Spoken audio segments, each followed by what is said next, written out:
नमस्कार दोस्तों, तपस्या the institute of personal selection के इस यूट्यूब प्लेटफॉर्म में आपका स्वागत है। मेरा नाम है विकास कुमार।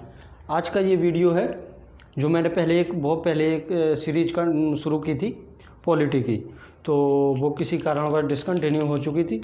अब मूड बन गया है पूरी तरीके से कि उसे फिर से कंटिन्यू किया जाए। तो आज हम वहीं से जहां मैंने छोड़ा था उसे ही कंटिन्यू करेंगे। पिछले जो 4-5 वीडियो हैं उन्हें आप देखेंगे, उसमें कंटेंट भरपूर मात्रा में है और बहुत ही कॉम्प्रिहेंसिवली कवर किया गया है। मैं इस वीडियो के डिस्क्रिप्शन बॉक्स में लिंक दे दूंगा उनकी सभी वीडियो की, और साथ में जो उसका टाइटल है, टाइटल के साथ लिंक दे दूंगा, तो आपको खोजने में आसानी होगी। और फिर वैसे भी आप खोज सकते हो, इस चैनल पे कोई ज़्यादा वीडियो अपलोड नहीं हुए हैं, आसानी से आप खोज सकते हो। तो आपसे कुछ वार्ता होगी थोड़ी देर। वार्ता होने का मतलब है कि जो सीरीज़ मैंने वहाँ शुरू की थी बहुत पहले, लगभग 1-1.5 महीने पहले शुरू की थी। तो चैनल तो मतलब 1-1.5 महीने पुराना है, लेकिन इसमें जो कंटिन्यू काम हो रहा है, जो बराबर तरीके से काम हो रहा है, वो अब होना शुरू हुआ है। कुछ समय लगा सोचने में, विचार करने में, तो फिर बाद में ये सेटअप तैयार किया है। अभी रात्रि का समय है, फिर भी मैंने लाइटिंग वगैरह ठीक ठाक की है और अब कोई भी दिक्कत नहीं होगी। आप वीडियो क्वालिटी भी ठीक से मिलेगी, आपको ऑडियो क्वालिटी भी ठीक से मिलेगी। बस आपका काम है लेक्चर को देखना और उसे समझना, और उससे जो ग्रैप्स कर पाओ वो आपको लेना है। कंटेंट की कोई कमी नहीं होगी, एक्सप्लेनेशन में भी कोई कमी नहीं होगी। और जहां मैं एक्सप्लेनेशन ना कर पाऊँ या स्किप हो जाए मुझसे, आप अगले दिन कमेंट बॉक्स में कमेंट करके पूछ सकते हैं। यहाँ से कोई भी चीज़ छूटी नहीं जाएगी। आप जो मैं यहाँ पे अभी आपको पढ़ाने जा रहा हूँ उसे देख के आप अंदाज़ा लगा सकते हैं कि हम किस तरीके से ये अपनी सीरीज़ जो पॉलिटी की है, पॉलिटी हम किस तरीके से कवर करेंगे। पॉलिटी के कुछ भाग आपके हिस्ट्री से मिलते हैं, कुछ भाग का मतलब है हिस्टोरिकल बैकग्राउंड, ये आपका पूरा हिस्ट्री से रिलेटेड है। और जो आज हम टॉपिक डिस्कस करेंगे वो भी आपका हिस्ट्री से रिलेटेड है। तो टॉपिक तो वो छोटा है, लेकिन उसमें कुछ हिस्ट्री के एस्पेक्ट हैं, उसको हम डिस्कस करेंगे। तो टॉपिक मतलब कि ठीक ठाक लेंथ का हो जाएगा, लगभग 30 से 40 मिनट का हो सकता है। होने को तो ये टॉपिक आज ख़त्म नहीं होगा, क्योंकि मैंने इसमें कुछ इंक्लूड कर दिया है। इंक्लूड करने का मतलब है, देखो मैं आपको यहाँ पे सीधे जो चीज़ यूज होनी है वो बता के चला जाऊँ, उससे कोई फ़ायदा नहीं होने वाला है, क्योंकि मैंने उस पर अभी तक कोई भी वीडियो नहीं बनाया है। जो यहाँ पे टर्मिनोलॉजी यूज होगी, जो कंसेप्चुअल पार्ट यहाँ पे यूज होगा, उस पर अभी तक कोई वीडियो नहीं आया है। तो इसी वीडियो के माध्यम से मैं वो चीज़ कवर करूँगा, ठीक है। और आपको भरपूर आनंद मिलेगा। आनंद का मतलब है कि पढ़ने में इंटरेस्ट आएगा थोड़ा, है, और चीज़ें भी अच्छी होंगी। तो हमने पिछले वीडियो में जो कवर किया था, हम पूरी तरीके से हिस्टोरिकल बैकग्राउंड कवर कर चुके हैं। हिस्टोरिकल बैकग्राउंड, देखो राइटिंग पर नहीं जाना, ठीक है, मैं बोलते जा रहा हूँ। Historical background of the constitution,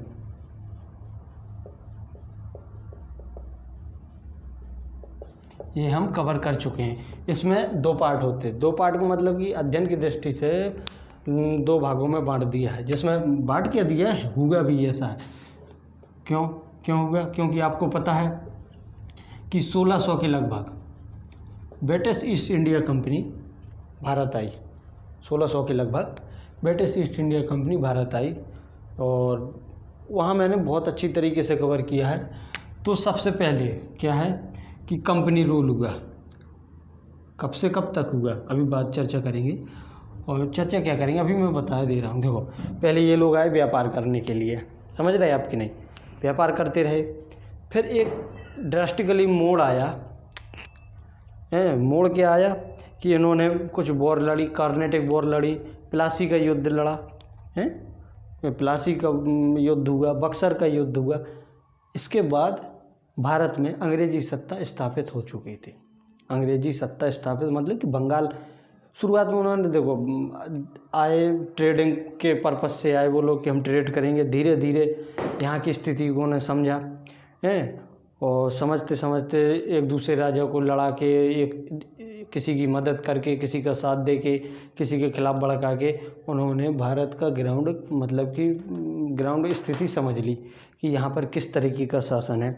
और फिर धीरे धीरे अपने फोर्टिफिकेशन के नाम पर सेना भी रखने लगे। ये जो अपनी कोठी बनाते थे उस फोर्टिफिकेशन के नाम पर सेना रखने लगे। और सेना रखने लगे तो इनका लोकल राजाओं से, लोकल जो वहाँ के रूलर थे वहाँ से युद्ध हुआ। युद्ध होने का सबसे बड़ा चेंज आया है प्लासी का युद्ध हुआ। जो प्लासी का युद्ध हुआ, प्लासी के बाद बक्सर का युद्ध हुआ। बक्सर के युद्ध के बाद पता चल गया भाई अब हम यहाँ पे, पहले उन्होंने बंगाल पे शासन करना शुरू कर दिया। ठीक है, तो हम शुरू करते हैं, मतलब कि शुरू क्या करते हैं जो, और उसके बाद हुआ क्या, कंपनी शासन कर रही थी, ईस्ट इंडिया कंपनी। ध्यान से समझना बात का है।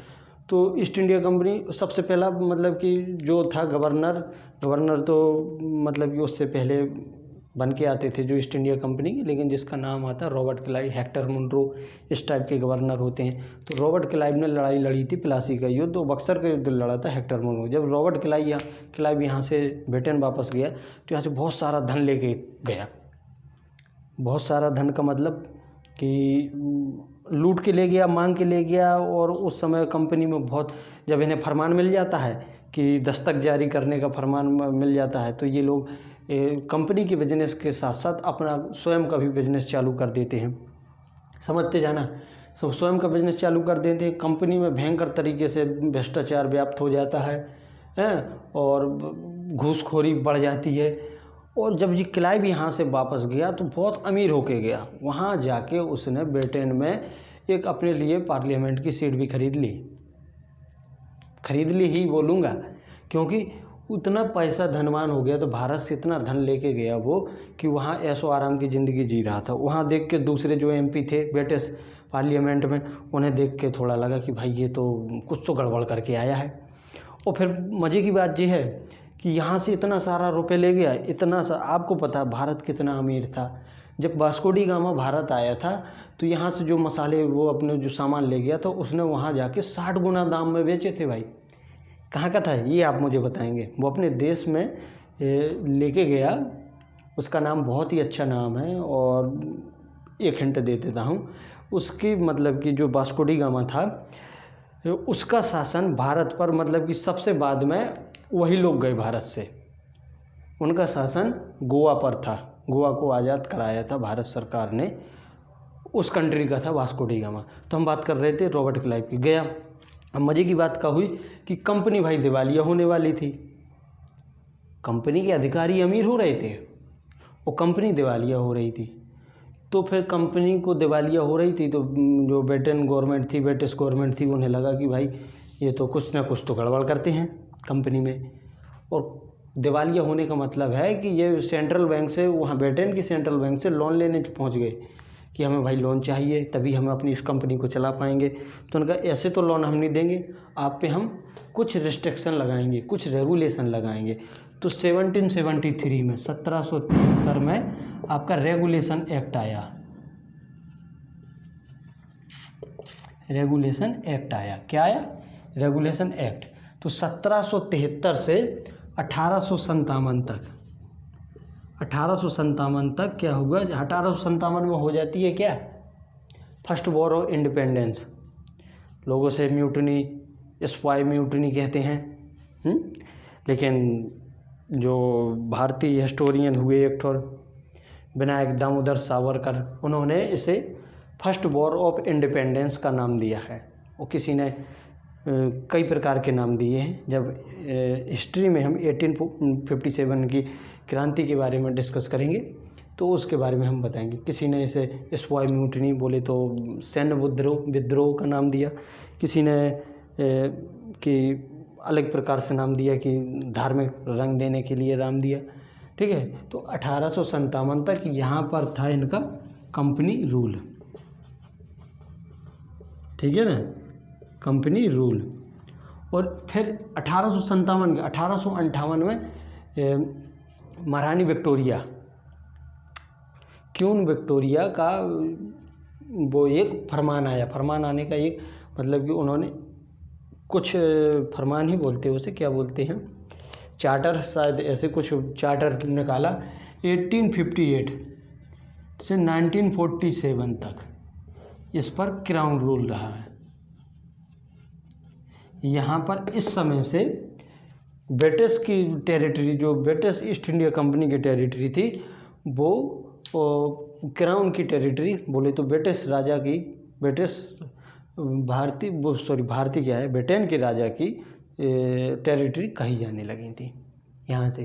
तो 1858 से 1947 तक क्राउन रूल था। हमने इसको बहुत अच्छी तरीके से डिस्कस किया है।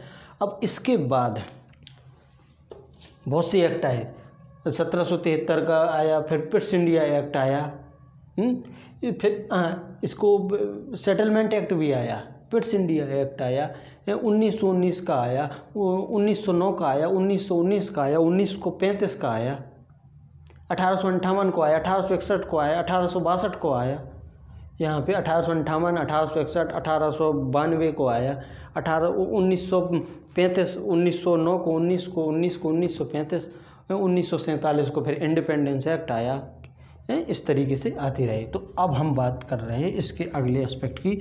और एक चीज़ और, जो मैं ये लेक्चर बना रहा हूँ किसी किताब को बेस करके बना रहा हूँ, जो आपने यदि मेरे पिछले लेक्चर देखे होंगे या फिर अभी आप देखेंगे तो पता चल जाएगा, फिर भी मैं यहाँ बता रहा हूँ। वो बुक है एम लक्ष्मीकांत की। एक मिनट रुकना ज़रा, बस एक minute.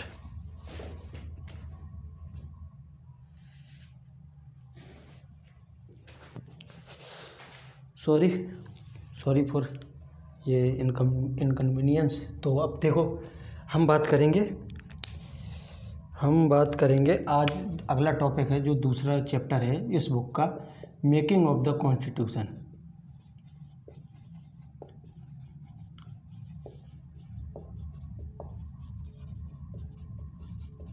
Making of the constitution, याद रहे, राइटिंग पे ज़्यादा ध्यान मत देना, आड़ी तिरछी कुछ भी हो, लेकिन जो लिखा है वो सही लिखा होगा।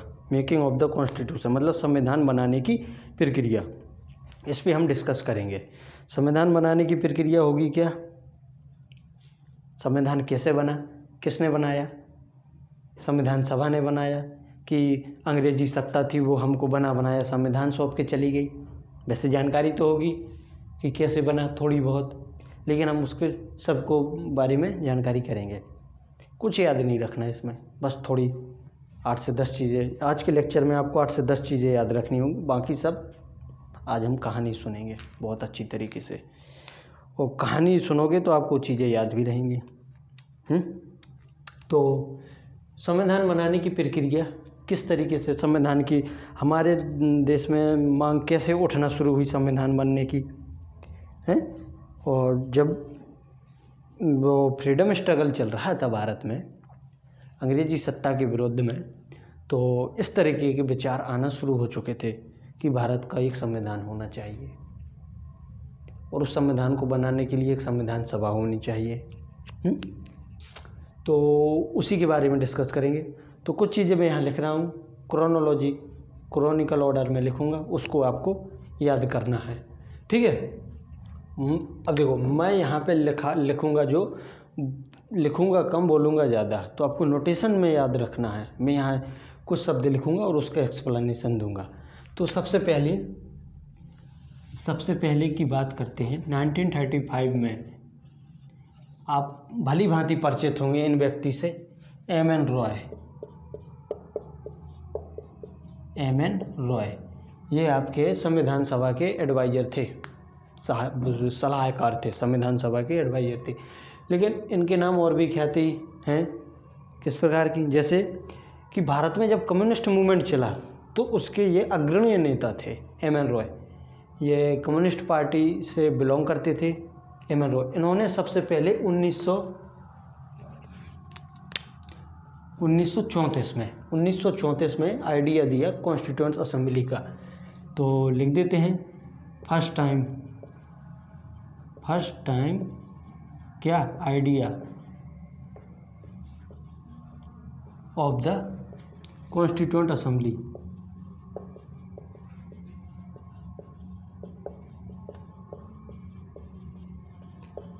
फर्स्ट टाइम आइडिया किसने दिया, कॉन्स्टिट्यूएंट असेंबली का एम.एन. रॉय ने।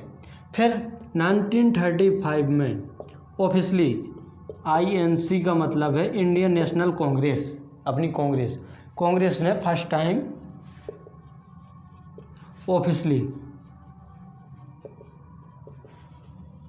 ऑफिशियली डिक्लेयर किया कि काय का डिक्लेयर किया कि भारत का एक संविधान होगा, स्वतंत्र भारत का एक संविधान होगा। ठीक है, ऑफिशियली डिक्लेयर किया, क्या किया कि अ कॉन्स्टिट्यूशन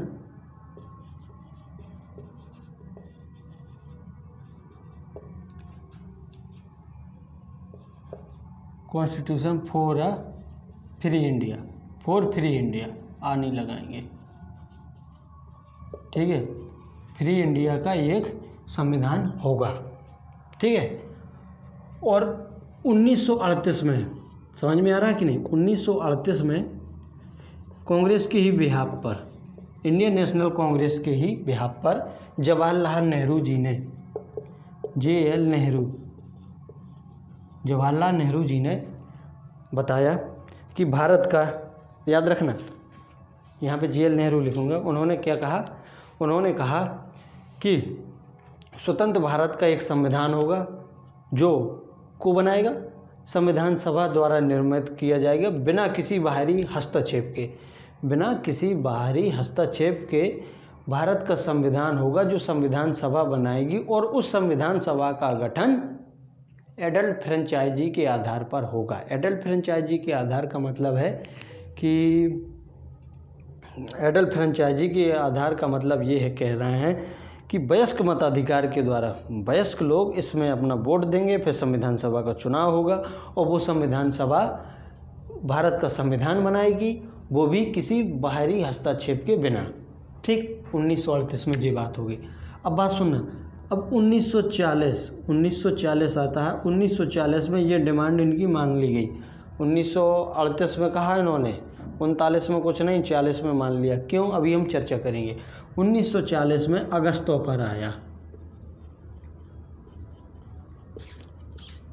अगस्त ऑफर में ये डिमांड इनकी मान ली गई, याद रखना, बस इतना ही लिखूँ। 1940 में आया अगस्त ऑफर के तहत इनकी ये डिमांड मांग ली गई, मतलब कि सैद्धांतिक तौर पर स्वीकार कर ली गई।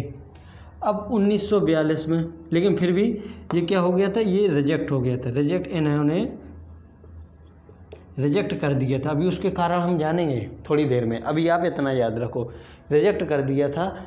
देखो, मेन पॉलिटिकल पार्टी कौन सी थी भारत में, थी तो बहुत सारी पार्टी उस समय पे। मेन पॉलिटिकल पार्टी थी आपकी इंडियन नेशनल कांग्रेस, और एक थी party all India Muslim league, जो बाद में जो पार्टी भारत के विभाजन का कारण बनी। ये पार्टी नहीं, ये भारत के लिए नासूर थी। मुझे तो भाई चलो कोई बात नहीं, ये बात की बात है। फिर क्या हुआ, ये रिजेक्ट हो गया, दोनों पार्टियों ने रिजेक्ट। 1942 में क्रिप्स मिशन आया।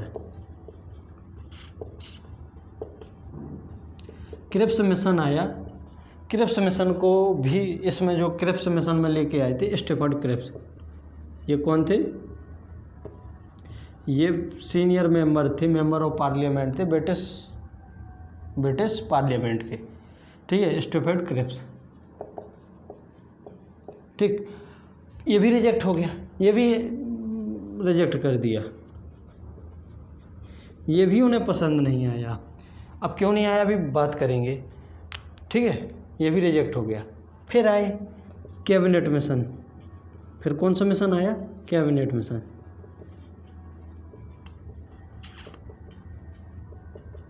कैबिनेट मिशन आया, लोगों से बातचीत की। 1946 ये वो समय आ गया था कि जब ब्रिटिश गवर्नमेंट पूरी तरीके से भारत को आज़ादी देने के मूड में थी, बिल्कुल मूड में आ गई। अब वैसी बातें नहीं होती थी कि आप डोमिनियन स्टेटस ले लो, कहीं कुछ ले लो, हैं आधी अधूरी आज़ादी ले लो, ऐसा कुछ नहीं था। यहाँ पे बिल्कुल पूरा मूड बना लिया। वो यहाँ के पॉलिटिकल पार्टी के नेताओं से बात करने लगी, बहस करने लगी, और बात नहीं बनी। फिर बाद में उन्होंने खुद से रिकमेंडेशन दी, तो जैसे इनिशियली तो सभी लोगों ने कह दिया कि हाँ भाई ठीक है। यहाँ रिजेक्ट हो गए थे, यहाँ इस प्रकार का चीज़ें बनी, संयोग बना इसमें, लेकिन पार्टीशन की बात नहीं थी। ठीक है, और पार्टीशन बोले तो पाकिस्तान की मांग उठ रही थी बराबर। पाकिस्तान की मांग उठना शुरू हुई 1940 से। उससे पहले मुस्लिम लीग पाकिस्तान की मांग नहीं कर रही थी। अब क्यों नहीं कर रही थी और फिर बाद में क्यों करने लगी, ये अभी हम थोड़ी देर में जानेंगे, कुछ तो जानेंगे उसके बारे में। तो कैबिनेट मिशन का है 1946 में आया। इसमें 3 लोग आए थे भारत, और ये यहाँ बिल्कुल पूरा मूड बना के आए थे कि भाई अब तुम आज़ादी ले लो, हमारे बस की बात नहीं है, अब तुम्हें संभालो, ठीक है। तो इसकी कुछ बातें शुरुआत में मान ली गई, लेकिन बाद में रिजेक्ट कर दी गई। पर लेकिन इंडियन नेशनल कांग्रेस ने इसकी एक बात मान ली, जो इसमें था कॉन्स्टिट्यूएंट असेंबली का गठन।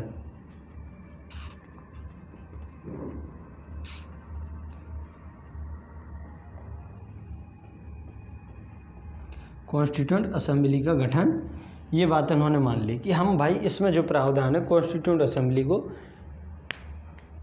वो हम मान सकते हैं। कैबिनेट मिशन के बारे में भी हम पढ़ेंगे। अभी देखो, सबसे पहले इसका स्क्रीनशॉट लो, या फिर मैं बहुत धीरे धीरे लिख रहा हूँ, आप चाहो तो खुद से ये छोटी छोटी चीज़ें लिखते भी जाना, ठीक है। और चाहो तो स्क्रीनशॉट ले लो, अभी बस वीडियो पॉज करो और ले लो, बस इतने में ले लिया होगा। अब चलो मैं ये मिटा रहा हूँ, ध्यान से रखना, याद रखना ये।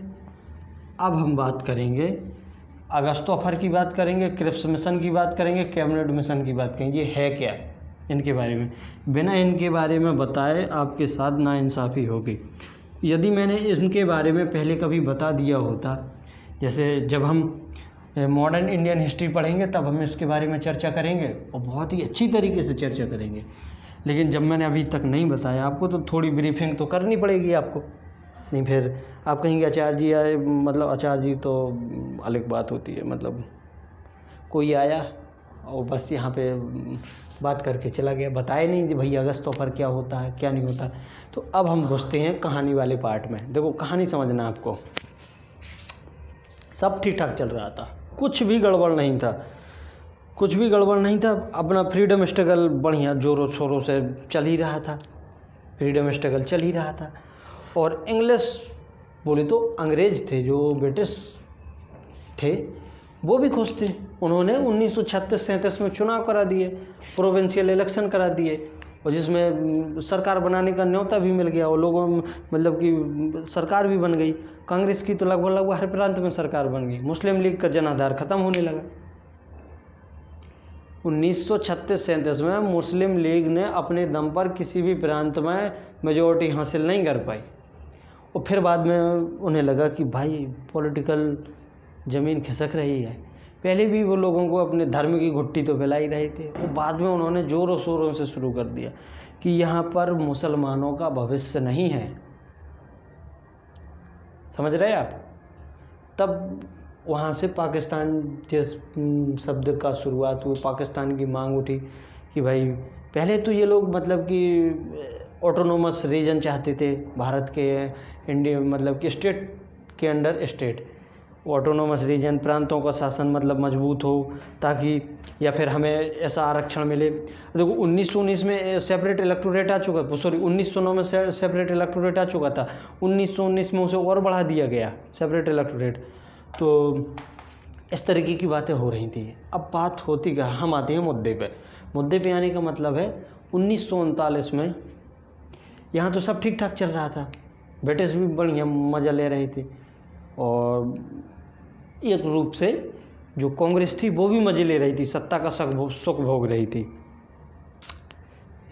आज की कांग्रेस अलग है, पिछली कांग्रेस अलग है। पिछली कांग्रेस में जो पिछली कांग्रेस थी, जो आज़ादी की लड़ाई लड़ी, उसमें देश का हर व्यक्ति था।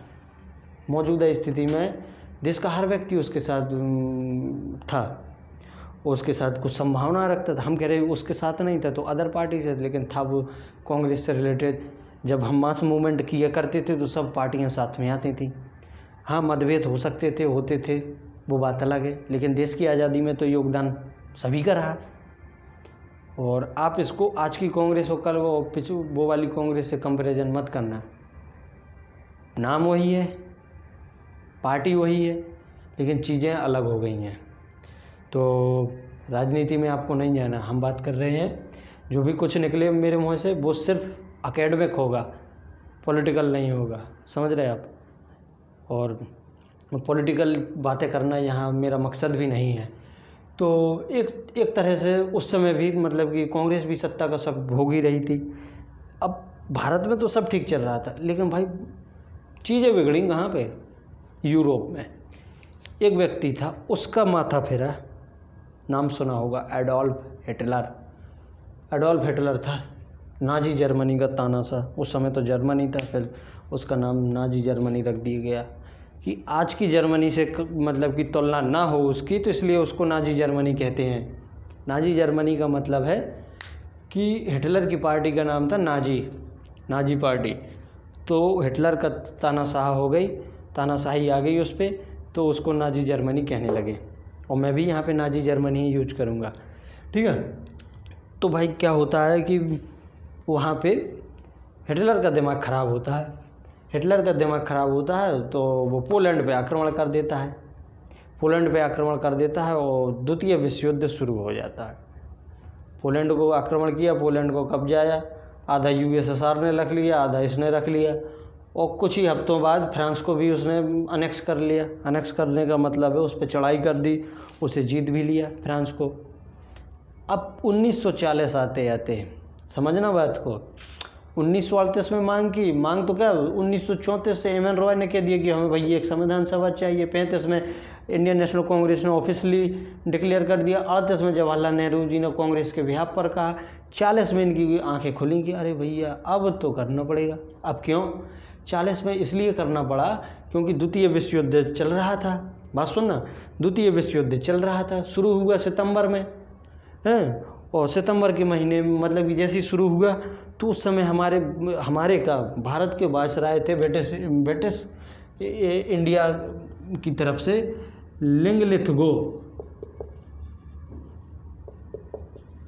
अब पता नहीं ये सही लिखा है कि गलत लिखा है, मुझे तो लगता सही, लिंगलिथगो ये थे, लिंगलिथगो उस समय वायसराय थे। तो इन्होंने क्या किया, इन्होंने भारत को द्वितीय विश्व युद्ध में बेलिजरेंट का मतलब होता है युद्धरत, एक युद्ध करने वाला राष्ट्र या फिर कोई व्यक्ति, तो उसे द्वितीय विश्व युद्ध में एक पार्टी बना दिया कि ये भी कि अलाइड पावर की तरफ से लड़ रहे हैं। अब ऐसा करने से अपने मन से, अब का वो तो अपने पिताजी का राज समझते थे भाई यहाँ पे कि हम हैं यहाँ के सर्वा, भले ही तुम्हारी सरकार बन गई हो, तुमने खूब प्रांतन में सरकार बना ली हो, का मतलब वायसराय तो हम आओ है ना। तो उनने बस कर दिया। तो इससे नाराज़गी हुई तो कांग्रेस ने सभी प्रांतों में जहाँ थे अपना इस्तीफा दे दिया। और इसी समय मतलब वर्धा कॉन्फ्रेंस होती है 1939 में, ठीक है ना, सितंबर के महीने में ही होती है। सितंबर के महीने में वर्धा कॉन्फ्रेंस होती है। वर्धा कॉन्फ्रेंस CWC की मीटिंग होती है, कांग्रेस वर्किंग कमेटी की मीटिंग होती है, आज भी होती है नई वाली कांग्रेस की CWC की बैठक है, सॉरी। तो वर्धा कॉन्फ्रेंस में हुआ तो उन्होंने कहा, क्या कहा, इसी समय सबने मतलब इस्तीफा दे दिया कि भाई अब हम इस्तीफा दे देंगे, आपने हमें पार्टी बनाया कैसे। और इसी मौके का फ़ायदा कुछ लोग मतलब कि उठाना चाहते थे, जो कांग्रेस के ही नेता थे, सुभाष चंद्र बोस जैसे नेता थे, वो कह रहे थे इस समय का उपयोग करो, इस वॉर क्राइसिस में ये हमें अच्छा मौका मिला है कि हम एक मास मूवमेंट शुरू कर दें। कहानी समझना आप, सितंबर 1939 में, 1939 सितंबर, ये आप याद रखो थोड़ा, सितंबर 1939 में वर्धा कॉन्फ्रेंस हुई, ठीक है, याद रखना। पूछ सकते हैं कि वर्धा कॉन्फ्रेंस कब हुई और मतलब कि उसमें क्या क्या निकला भी हम बता रहे। तो बैठक हुई तो कुछ लोग चाह रहे थे कि हम लोग क्या करें कि एक मास मूवमेंट शुरू कर दें, सुभाष चंद्र बोस जैसे नेता थे जो मास मूवमेंट शुरू कर दें, और इतना भयंकर मास मूवमेंट शुरू कर दें कि वैसे भी कमज़ोर हो गए थे। जर्मनी वहाँ पे दंदाई काट रहा था, समझ रहे हैं आप। उसने पोलैंड को, फ्रांस को, लंदन पे बराबर बम गिरा रहे थे। बस वो लोग जर्मनी के जो हवाई जहाज थे वो जाते थे बढ़िया, वो बम गिराते थे और गिराते रहते थे, आते खाना पीना खाते फिर से निकल जाते, बस यही चल रहा था। तो कुल मिला के बात कहने का ये है कि ब्रिटेन बिल्कुल दबाव में था उसके पास उसकी शक्ति बहुत क्षीण हो गई थी। हाँ, जीते ज़रूर हैं ये लोग, उस पर हम जब द्वितीय विश्व युद्ध के बारे में पढ़ेंगे तो वर्ल्ड हिस्ट्री में उसके बारे में भी चर्चा करेंगे। और फिर ये टॉपिक द्वितीय विश्व युद्ध टॉपिक, अब देखो, अब आपको कैसा भी लगे, अच्छा टॉपिक है, इंटरेस्टिंग टॉपिक है, पढ़ने में मज़ा आता है और पढ़ाने में और भी मज़ा आता है। कई कहानियाँ निकलती हैं यहाँ से वहाँ से, वो यूएसएसआर की अलग कहानी है और यूएसए की अलग कहानी है, जापान यहाँ अलग गदर काटे फिर रहा है, इटली अलग से अपना गदर काटे पर रहा है, और तमाम चीज़ें हैं। इस साउथ ईस्ट एशिया की अलग स्थिति है, उसको हम जब द्वितीय विश्व युद्ध पढ़ेंगे तो अच्छी तरीके से पढ़ेंगे। चाइना अलग से है। अब देखो तो क्या हुआ, सितंबर 1900 तक वर्धा कॉन्फ्रेंस होती है, CWC की मीटिंग होती है। यहाँ पे निकलता क्या कि हम सब लोग इस्तीफ़ा देंगे, इस्तीफ़ा दे दिया। और मास मूवमेंट ये लोग शुरू करना चाहते थे, लेकिन कुछ लोग नहीं करना चाहते थे। वो कहते थे कि नहीं, ये समय नहीं है अभी मास मूवमेंट करने का। क्यों? क्योंकि जो अलाइड पावर हैं, ब्रिटेन और फ्रांस, ये नाजी जर्मनी से तो अच्छे ही हैं। नाजी जर्मनी तो तानाशाह वाला शासक है, हिटलर तो तानाशाही है, इटली में भी तानाशाही थी। और ये तो डेमोक्रेटिक कंट्री है, ब्रिटेन और फ्रांस जैसी कंट्री, ये तो डेमोक्रेटिक कंट्री है, और हमें डेमोक्रेटिक वैल्यू को मान्यता देनी चाहिए। तो इसलिए हम उन्हें यहाँ पे मास मूवमेंट शुरू करके कमज़ोर नहीं करना चाहते। और भी हैं कई कारण। और देखो, पर हम युद्ध में भाग नहीं लेंगे, कांग्रेस ने ये कह दिया था। हम युद्ध में भाग क्यों नहीं लेंगे? इसलिए नहीं लेंगे कि जब हम खुद आज़ाद नहीं हैं, जब हम खुद आज़ाद नहीं हैं तो हम क्यों किसी की आज़ादी की जंग में लड़ाई लड़ें? हैं? क्यों हम किसी की आज़ादी की लड़ाई लड़ें किसी के लिए? हमें आज़ाद करो तो हम अभी लाठी बंदूक लेकर पहुँच जाएँ लड़ेंगे।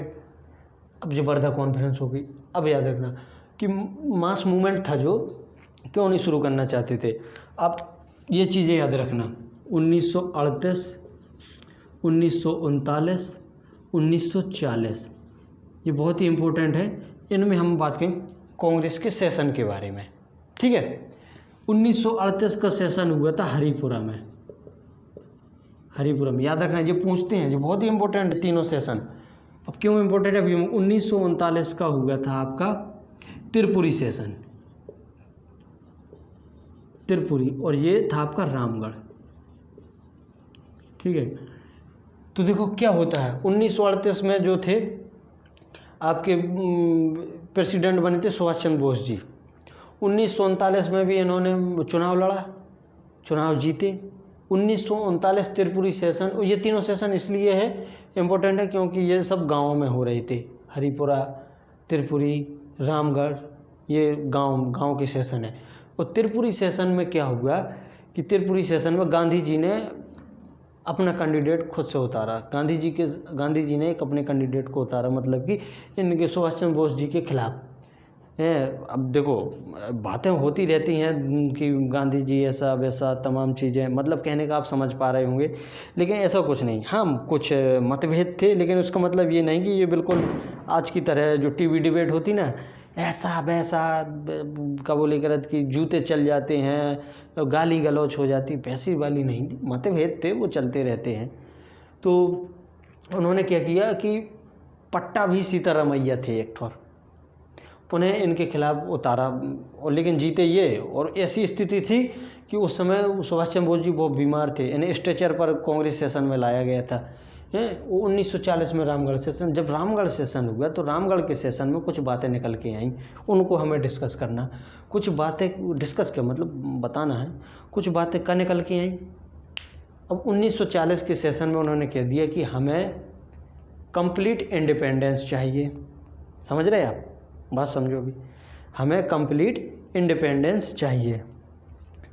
और 40 में रामगढ़ सेशन हो गया। और यदि ध्यान से सुनना, और यदि आप हमें आज़ादी देते हैं तो हम लड़ने के लिए तैयार हैं। समझ रहे? और हमें कंप्लीट इंडिपेंडेंस चाहिए, हमें आज़ादी दोगे तो हम लड़ने के लिए तैयार हैं। बस इतना कह दिया कांग्रेस ने। और कुछ पार्टियां थीं जैसे मुस्लिम लीग जो सपोर्ट कर रही थी, पर इंडियन नेशनल कांग्रेस इस ब्रिटिश वॉर एफर्ट को सपोर्ट नहीं कर रही थी उस समय पे।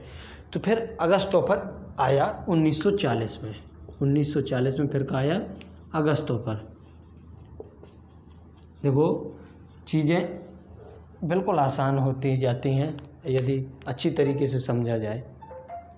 ठीक है, तो 1940 में अगस्त ऑफर आया, ध्यान से समझना, अगस्त ऑफर आया 1940 में।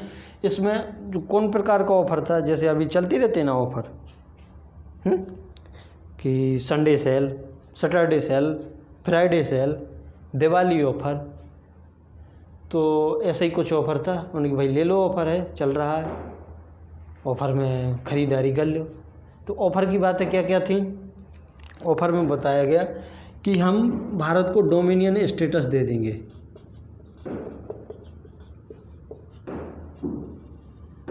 हैं, और आप कॉन्स्टिट्यूंट असेंबली बना सकते हैं।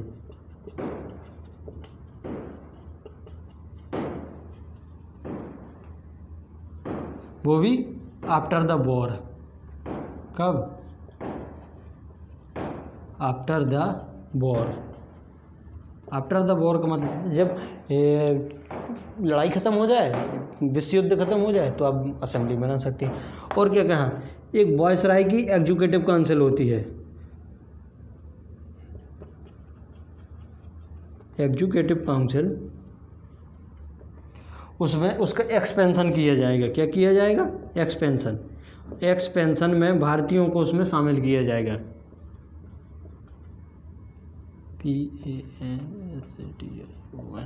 एक्सपेंशन किया जाएगा और उसमें भारतीयों को शामिल किया जाएगा। और फिर एक वॉर एडवाइजरी बनाई जाएगी, war advisory committee.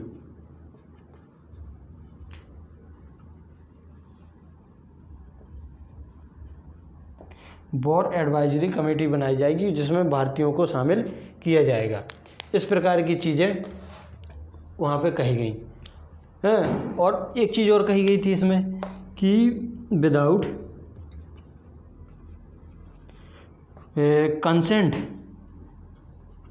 Of religious minority, ध्यान रखना,